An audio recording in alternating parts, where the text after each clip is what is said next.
കുട്ടനാടിന്റെയും ജനങ്ങളുടെ ജീവിതത്തിൽ, ഹൃദയത്തിൽ, അവരുടെ രക്തത്തിൽ അലിഞ്ഞു ചേർന്നു നിൽക്കുന്ന ഒന്നാണ് വള്ളംകളി, ജലമേള എന്ന് പറയുന്നത്.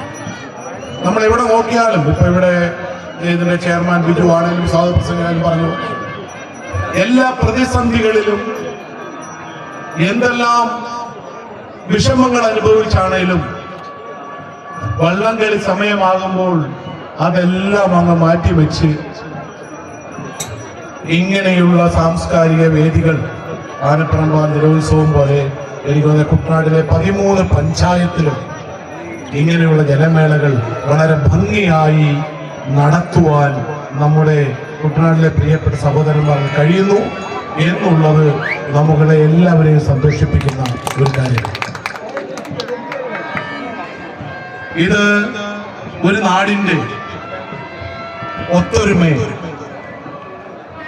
ജാതിയും മതവും രാഷ്ട്രീയവും ഒന്നുമില്ലാതെ ഒന്നിപ്പിക്കുന്ന, ഒരേ രീതിയിൽ കൈകോർത്ത് മുമ്പോട്ട് കൊണ്ടുപോകുന്ന ഈ വള്ളംകളികൾ അതിലൂടെ നാളെയുണ്ടാകുന്ന പ്രതിസന്ധികളിലും കുട്ടനാടിലെ ജനങ്ങളെ ഒന്നിച്ചു നിർത്തുന്നത് ഇങ്ങനെയുള്ള ജലമേളകളും ഒത്തൊരുമകളുമാണെന്നുള്ളതിൽ യാതൊരു സംശയവുമില്ല.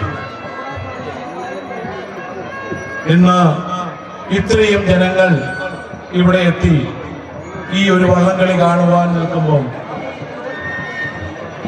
നമ്മൾക്ക് ഏവർക്കും അത് വലിയൊരു സന്തോഷത്തിന്റെ ദിവസമായിട്ട് മാറും.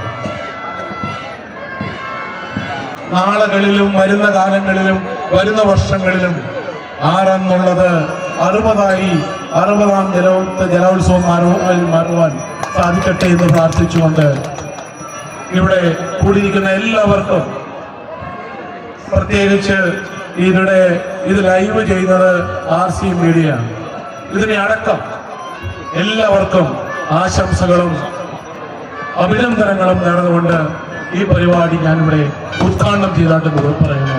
എല്ലാവർക്കും എൻ്റെ സ്നേഹവും അഭിനന്ദനങ്ങളും സന്തോഷം.